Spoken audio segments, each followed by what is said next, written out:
नमस्कार दोस्तों, आप सभी का स्वागत है ऑप्ट्यूजस पे। तो आज हम लोग CUET M economics entrance examination 2019 के पेपर का लास्ट पार्ट देखेंगे और इसमें हम लोग डिटेल एक्सप्लेनेशन के साथ ये वीडियो देखेंगे। तो आप अगर न्यू होंगे चैनल पे तो ज़रूर सब्सक्राइब कर लीजिएगा, बेल आइकन प्रेस करना नहीं भूलिएगा। तो स्टार्ट करते हैं पहले प्रश्न से। यहाँ पर हमारा पहला प्रश्न है, मतलब 81 है, क्योंकि हम लोग इसके पहले दो पार्ट्स को सॉल्व कर चुके हैं। 80 तक के क्वेश्चन एक्सप्लेनेशन के साथ सॉल्व हो चुके हैं, तो हम लोग 81 से लेके हम लोग 100 तक के क्वेश्चन को आज देखेंगे। तो प्रश्न है, the mean of 11 number is 7।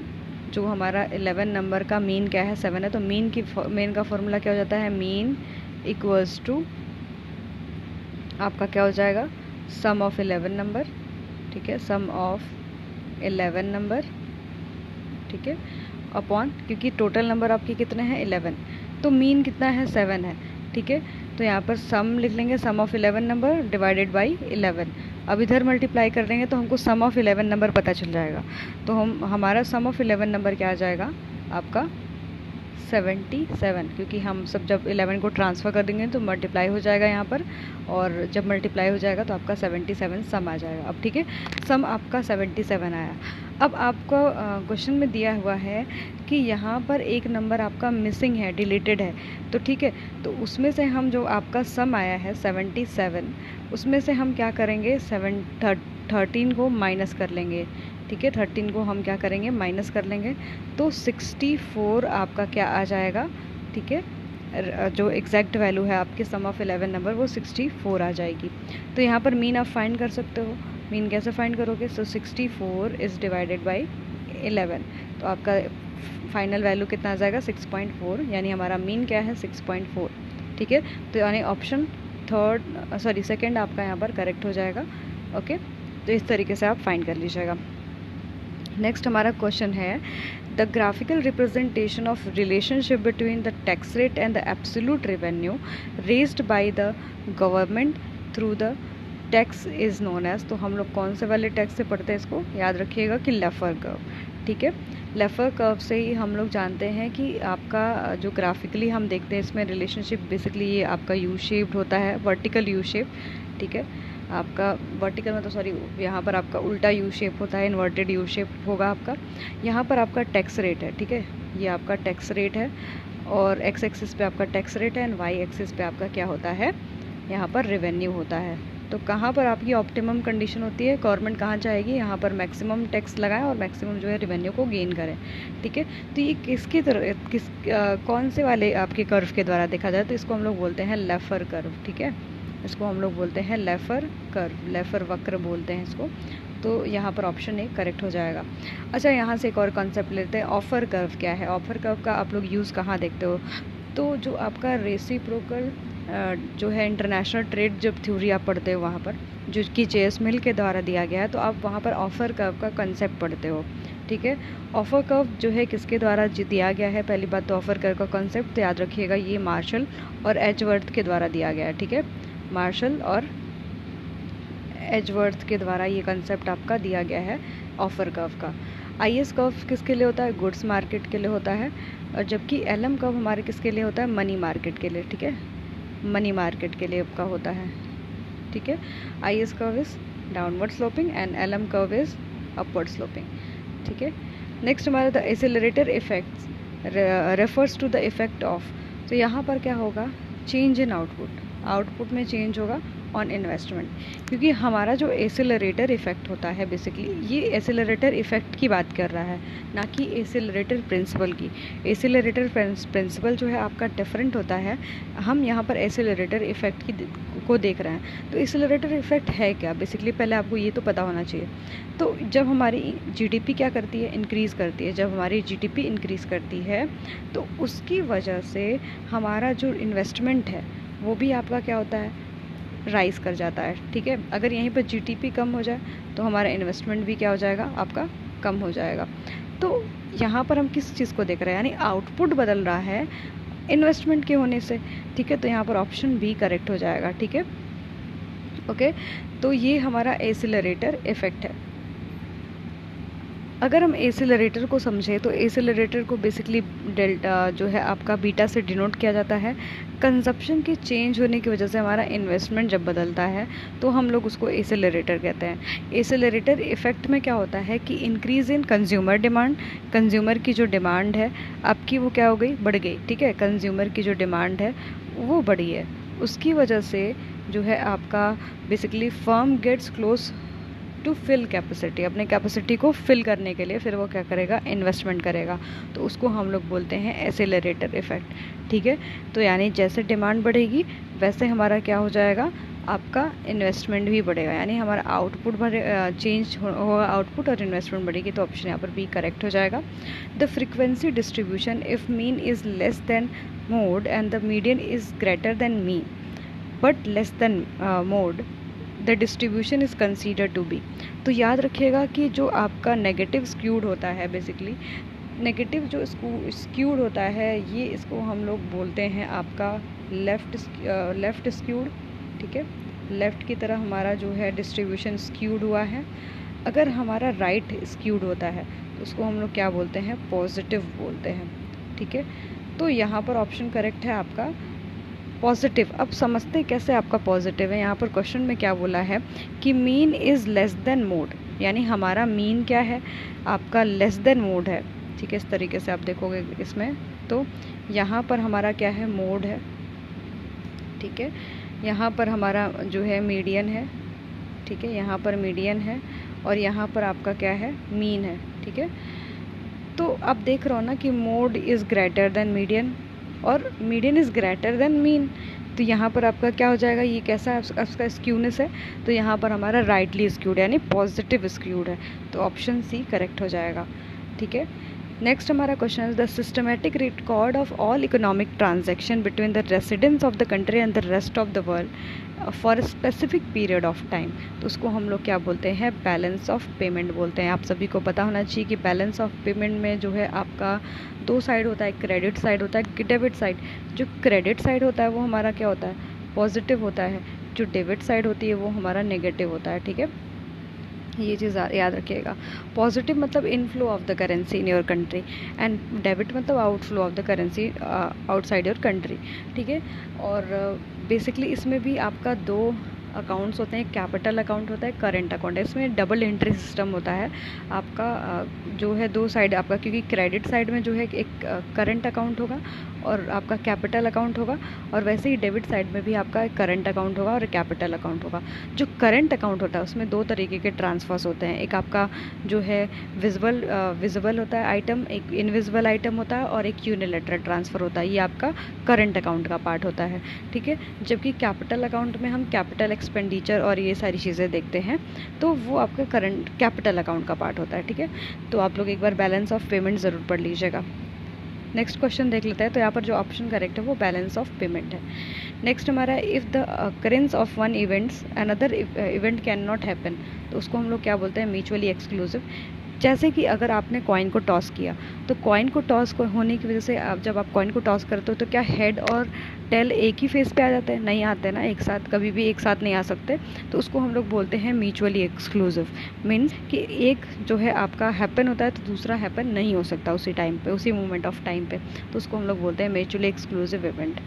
Next हमारा है the portion of cash portion of deposit bank have to park with RBI, तो उसको हम लोग क्या बोलते हैं, तो याद रखिएगा कैश रिजर्व रेशो, जो कि इस समय कितना है 4.40, ठीक है। आप कमेंट सेक्शन में आंसर दीजिएगा कि 4.40 है ना। तो ये जो है आपका कैश रिजर्व रेशो जो है डिपॉजिट करना पड़ता है आपके बैंक को, किसके पास, RBI के पास, ठीक है। तो इस समय 4.4 है आपका। स्टैट्यूटरी लिक्विडिटी रेशो जो है वो अपने पास रखना होता है as a form of asset, ठीक है। एसेट के फॉर्म में, गोल्ड के फॉर्म में सब रखना पड़ता है, तो आपका SLR होता है, ठीक है। तो ये पॉइंट्स याद कर लीजिएगा, रिजर्व बैंक ऑफ इंडिया से भी क्वेश्चन आते हैं। The likelihood of two events happening together, तो उसको हम लोग कैसे निकालते हैं, जॉइंट प्रोबेबिलिटी से। तो ऑप्शन बी करेक्ट हो जाएगा। The sampling distribution of mean is distribution of, तो हम लोग उसको क्या बोलते हैं, इंडिविजुअल पॉपुलेशन वैल्यूज़ पे आपका डिस्ट्रीब्यूशन होता है, ठीक है। तो ऑप्शन सी यहाँ पर करेक्ट हो जाएगा। Which are the following is not a indirect tax. कौन सा इसमें जो है आपका इनडायरेक्ट टैक्स नहीं है। तो याद रखिएगा कि कॉरपोरेट टैक्स जो होता है वो हमारा डायरेक्ट टैक्स में आता है, ठीक है, ओके। जबकि आपका और जो अदर टैक्सेस हैं, कस्टम ड्यूटी, सर्विस टैक्स है ना, वैल्यू एडेड, ये सब हमारे इनडायरेक्ट टैक्सेस है। The parameter that determines the shape of चाई स्क्वायर डिस्ट्रीब्यूशन, उसको हम लोग कहते हैं मीन। मीन से हमारे चाई स्क्वायर डिस्ट्रीब्यूशन का क्या होता है, आपके बेसिकली शेप डिसाइड होता है, ठीक है। प्राइमरी डेफिसिट क्या होता है, इस पर मैंने वीडियो भी बनाया हुआ है। डेफिसिट से पेपर में क्वेश्चन बहुत ज़्यादा आ रहा है, तो आप लोग प्लीज़ उसको देख लीजिएगा। तो जो आपका प्राइमरी डेफिसिट होता है उसमें जब फिजिकल डेफिसिट में हम इंटरेस्ट रेट को माइनस कर देते हैं, इंटरेस्ट पेमेंट्स को माइनस कर देते हैं, तो वो हमारा हो जाता है प्राइमरी डेफिसिट, ठीक है। तो ऑप्शन डी करेक्ट होगा। हेक्सर-रोलिन जो थ्योरी है, explain the comparative advantage as a result of difference in the, याद रखिएगा कि फैक्टर एंडोमेंट। यहाँ पर आप एचओ थ्योरी जब पढ़ेंगे तो आप देखेंगे कि जो कंट्री कैपिटल इंटेंसिव है वो कैपिटल इंटेंसिव चीज़ों को जो है एक्सपोर्ट करेगी। जैसे यूएसए क्या है, कैपिटल इंटेंसिव कंट्री है। तो जो उसके यहाँ पर क्योंकि कैपिटल सस्ता होगा तो वो कैपिटल इंटेंसिव चीज़ें जैसे फ़ोन हो गया, जैसे मशीन हो गया, उसको एक्सपोर्ट करेगी। जबकि इंडिया कैसी कंट्री है, लेबर इंटेंसिव, यहाँ पर लेबर बहुत है। तो ये इंडिया जो है लेबर इंटेंसिव चीज़ों को जो है सेल करेगा, सॉरी एक्सपोर्ट करेगा। क्यों? क्योंकि उसके यहाँ पर लेबर जो है सस्ता है। तो अगर आपने एचओ थ्योरी पढ़ा होगा तो कैपिटल अपॉन जो लेबर का रेशियो, सपोज 2 कंट्री है, अगर हम एग्जांपल लेते हैं, कंट्री ए इज़ जो है कैपिटल अबंडेंस, ठीक है, कैपिटल ए जो है आपका कैपिटल अबंडेंस होता है इसमें, ठीक है। और बी कंट्री जो है वहाँ पर जो है आपका लेबर अबंडेंस कंट्री है, ठीक है। इस एस्पेक्ट में समझिएगा, लेबर अबंडेंस है वहाँ पर, लेबर बहुतायत में अवेलेबल है। तो आपका जो कैपिटल अपॉन लेबर का रेशियो बनता है वो क्या बनता है, कैपिटल अपॉन लेबर का रेशियो कंट्री ए के लिए क्या होता है, हमेशा ज़्यादा होता है as compare to country B के, ठीक है। यहाँ पर अगर कैपिटल अपॉन लेबर की रेशियो निकालें तो वो जो है आपका कम होगा एज़ कम्पेयर टू कंट्री के। पर प्राइस के हिसाब से देखा जाए तो जो price of labour, sorry capital upon price of labour जो कंट्री ए का होगा, और प्राइस ऑफ कैपिटल, ठीक है, अपॉन प्राइस ऑफ लेबर वो कंट्री बी में क्या होगा, ग्रेटर होगा। क्यों? क्योंकि जो चीज़, क्योंकि कैपिटल जो कंट्री बी थी वो कौन सी थी, लेबर इंटेंसिव थी। तो याद रखिएगा लेबर इंटेंसिव मतलब उसके यहाँ पर लेबर महंगा है। जैसे इंडिया का एग्जांपल, तो इंडिया जो है लेबर इंटेंसिव कंट्री है, तो यहाँ पर क्या होगा, कैपिटल जो है महंगा पड़ेगा, ठीक है। तो इसी वजह से ये जो रेशियो है ये पेपर में पूछा जाता है। तो आपका याद रखना कि बी के लिए ग्रेटर होगा, जिस अभी मैंने जो केस दिया था उसके जो है तर्क में, ठीक है। नेक्स्ट हमारा है डिस्क्रीट प्रोबेबिलिटी डिस्ट्रीब्यूशन में भी रिप्रेजेंटेड बाई। तो जो डिस्क्रीट प्रोबेबिलिटी डिस्ट्रीब्यूशन होता है वो आपके जो है ऑल ऑफ द अबव, जितने भी आपके यहाँ पर टेबल होता है, ग्राफ होता है, मैथमेटिकल जो है इक्वेशन से रिप्रेजेंट किया जाता है। जो डायरेक्ट टैक्स कोड है वो किससे रिलेट करता है, तो डायरेक्ट टैक्स कोड जो है 1961 में आया था। आपके जो है पिछले उस इनडायरेक्ट जो भी डायरेक्ट टैक्सेस के वो भी थे, रूल थे, तो वो जो है इनकम टैक्स से रिलेटेड था। इस वजह से ऑप्शन ए आपका करेक्ट हो जाएगा। अब नेक्स्ट क्वेश्चन आपका है about independent event A and B. यहाँ पर आपका इंडिपेंडेंट इवेंट दिया है ए एंड बी, ठीक है। और यहाँ पर it is known as P given that b equals to 0.2, b given that a is 0.5। अब कंप्यूट करना है p a यूनियन b, ठीक है। तो आपको पता होना चाहिए पहले चीज़ तो कि p a given that b जो होता है हमारा इक्वल्स टू होता है p a इंटरसेक्शन b, ठीक है, अपॉन पी बी, ठीक है। ये आपका होता है, इसकी वैल्यू कितनी दी हुई है, 0.2 दी हुई है। अब इसी तरीके से P B given that A equals to आपका क्या होता है, P B intersection A upon क्या हो जाता है, पी ए, ठीक है। यहाँ पर आपका इसका वैल्यू कितना दिया हुआ है, 0.5। अब ये दोनों इक्वेशन मान लो, ये तुम दो इक्वेशन ले लो, इसको इक्वेशन मान लो 1 और इक्वेशन 2, ठीक है। मैं ऐसा मान के चल रही हूँ कि आप इसको नोटेड डाउन कर रहोगे। तो ये दोनों इक्वेशन है। अब आगे क्या होगा, आगे हम जो लेंगे वो आपका पी ए इंटरसेक्शन बी लेंगे, ठीक है, पी ए इंटरसेक्शन बी। तो P A dot P B, ठीक है, ओके, एक ब्रैकेट में ले लेंगे। और क्यों ऐसा हो रहा है, क्योंकि हमारा जो इवेंट है वो कैसा था, इंडिपेंडेंट है। देखो यहाँ पर लिखा ना इंडिपेंडेंट इवेंट, तो ये हमारा इंडिपेंडेंट इवेंट है, इस वजह से ये हो रहा है। ठीक है, तो आपका ये थर्ड इक्वेशन होगा। ठीक है, ये इसको हम लोग थर्ड इक्वेशन ले लेंगे। ठीक है, अब हमें फाइंड क्या करना है, हमें फाइंड करना है पी ए यूनियन बी। ठीक है, तो पी ए यूनियन बी का फॉर्मूला क्या होता है आपका, पी ए यूनियन बी का, तो आप लिखोगे पी ए यूनियन बी का फॉर्मूला होता है आपका P A plus P B, ठीक है, minus P A intersection B.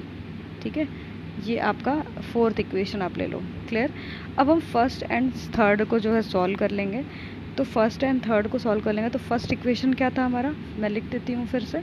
तो फर्स्ट इक्वेशन था हमारा P A given that B, okay, equals to P A intersection B divided by P B. ठीक है, ये था आपका। और आप क्या करोगे उसमें जो है पी ए इंटरसेक्शन बी की जो वैल्यू है वो थर्ड से पुट कर लोगे, यानी थर्ड जो आपका इक्वेशन था वहाँ से लाओगे। तो क्या था उसका value, P A dot P B, ठीक है, डिवाइडेड बाई पी बी। ठीक है, तो यहाँ पर जो बी बी है आपका कैंसिल आउट हो जाएगा, पी बी कैंसिल आउट हो जाएगा, आपका पी ए बचेगा जिसकी वैल्यू क्या हो जाएगी 0.2। ठीक है, ये आपका यहाँ पर आ गया। और ऐसे ही आप जो है सेकंड जो है फिर आप नेक्स्ट वाले में भी पुट करोगे P B given that A, okay, equals to, यहाँ पर आपका क्या हो जाएगा P B intersection A, okay, divided by P A. Clear. अब यहाँ पर आपका क्या हो जाएगा, तो इसको हम लोग लिखेंगे P B dot P A, ठीक है, अपॉन पी ए। अब ये पी ए आपका कैंसिल आउट हो गया, यहाँ पर पी बी की वैल्यू आ गई 0.5। अब आप पुट करके जो है पी ए यूनियन बी निकाल सकते हो। पी ए यूनियन बी का मैंने फॉर्मूला स्टार्टिंग में ही आपको बता दिया था कि पी ए यूनियन बी का क्या होता है आपका फॉर्मूला, याद रखिएगा, P A plus P B. अभी मैंने P A P B find कर लिया, और पी ए इंटरसेक्शन बी। ठीक है, अब किसकी वैल्यू सारी आ चुकी है, आप लिख सकते हो इसको 0.2 प्लस 0.5 माइनस 0.2 इंटू 0.5। ठीक है, अब इसको सॉल्व कर लेंगे तो ये आपका आंसर बन जाएगा 0.6। तो यहाँ पर हमारा आंसर हो जाएगा डी वाला। ठीक है, ऑप्शन डी इज़ करेक्ट। ठीक है, तो आप लोग इसको एक बार भी सॉल्व कर लीजिएगा। नेक्स्ट हमारा है आउटार्की इज़ सिचुएशन ऑफ। तो यहाँ पर आउटार्की ने नो ट्रेड की बात की है। ठीक है, there is no trade between the countries. Next हमारा है which of the following applied to externality. अब एक्सटर्नलिटी क्या होती है, ठीक है, तो यहाँ पर इसको हम लोग बाह्यता बोलते हैं। एक्सटर्नलिटी माइड भी आपका पॉजिटिव हो सकता है, नेगेटिव हो सकता है। एक्सटर्नलिटी जो होता है, सपोज़ जैसे आपके जो है शहर में आप जहाँ पर रहते हो, आप वहाँ पर सपोज़ कोई इंडस्ट्री लग गई, और उस इंडस्ट्री के लगने की वजह से आपके यहाँ पर रोड बन गया। तो रोड बनने का लाइट्स अच्छी हो जाएंगी, आपके यहाँ पर लाइट खूब आने लगेगा, तो वो कैसा एक्सटर्नलिटी क्रिएट कर रहा है आपके यहाँ पर, पॉजिटिव कर रहा है। अगर वहीं पर अगर वहाँ पर अगर जो इंडस्ट्री लगी है वो आपके यहाँ पर पोल्यूशन कर दे, पोल्यूशन क्रिएट करे, जिससे कि आपको सफोकेशन होने लगे, अलग अलग बीमारियाँ हो जाए, तो वो कैसी एक्सटर्नलिटी हो जाएगी, तो आपकी नेगेटिव एक्सटर्नलिटी हो जाएगी। क्लियर। तो जो एक्सटर्नलिटी हमेशा जो है नेगेटिव नहीं होता, तो ऑप्शन सी करेक्ट इनकरेक्ट हो जाएगा। ठीक है, और याद रखिएगा कि ये हमेशा वेलफेयर लॉस नहीं करती, क्योंकि यहाँ पर देखिए पॉजिटिव जो है वेलफेयर कर रही है, तो ये भी नहीं होगा। ठीक है, और ये हमेशा प्राइवेट कॉस्ट टाइप का नहीं होता है, इसी वजह से जो ऑप्शन सी होगा आपका करेक्ट होगा, क्योंकि हमारा जो मार्केट प्राइस ऑफ प्रोडक्ट होता है उसमें ये रिफ्लेक्ट नहीं होता है। ठीक है, तो ऑप्शन सी करेक्ट है। The total reduction in output due to the imposition of tax. तो उसको हम लोग क्या बोलते हैं, टैक्स के लगने की वजह से आपका जो रिडक्शन है आउटपुट का वो कम हो गया, तो उसको हम लोग बोलते हैं डेड वेट लॉस। ठीक है, डिस्टॉर्शन। नेक्स्ट हमारा है difference between what consumer is willing to pay and what consumer is actually is paying. उसको हम लोग क्या कहते हैं, कंज्यूमर सरप्लस। ठीक है, अगर आपने पढ़ा होगा, ये आपका मार्जिनल बेनिफिट होता है। ठीक है, मार्जिनल बेनिफिट होता है, और ये आपका मार्जिनल कॉस्ट होता है। ठीक है, मार्जिनल कॉस्ट होता है। ठीक, और ऊपर वाले पार्ट में आप देखोगे ऊपर वाला जो पार्ट होता है यहाँ पर आपका क्या होता है, यहाँ पर कंज्यूमर सरप्लस होता है, CS से मैं लिख दे रही हूँ। नीचे वाला पार्ट जो होता है प्रोड्यूसर सरप्लस, ठीक है। तो इस तरीके से अगर आपने पब्लिक इकोनॉमिक्स वाला पार्ट पढ़ा होगा तो उसमें ऐसे आपको देखने के लिए मिलेगा। तो अच्छा लगा होगा आपको शायद वीडियो, और अच्छा लगा होगा तो प्लीज़ सपोर्ट करिए, शेयर करिए, लाइक करिए, सब्सक्राइब ज़रूर कर लीजिए, और जिससे कि लगातार हमको वीडियो बनाने का जो है मोटिवेशन मिलता रहे आप सभी के लिए। और याद रखिएगा कि अभी हम 2020 और 21 के पेपर का हल विद डिटेल एक्सप्लेनेशन देखेंगे। अगर आपको सीरीज़ पसंद आई हो तो ज़रूर जो है शेयर करिएगा अपने दोस्तों के साथ। जुड़े रहिएगा चैनल से। धन्यवाद।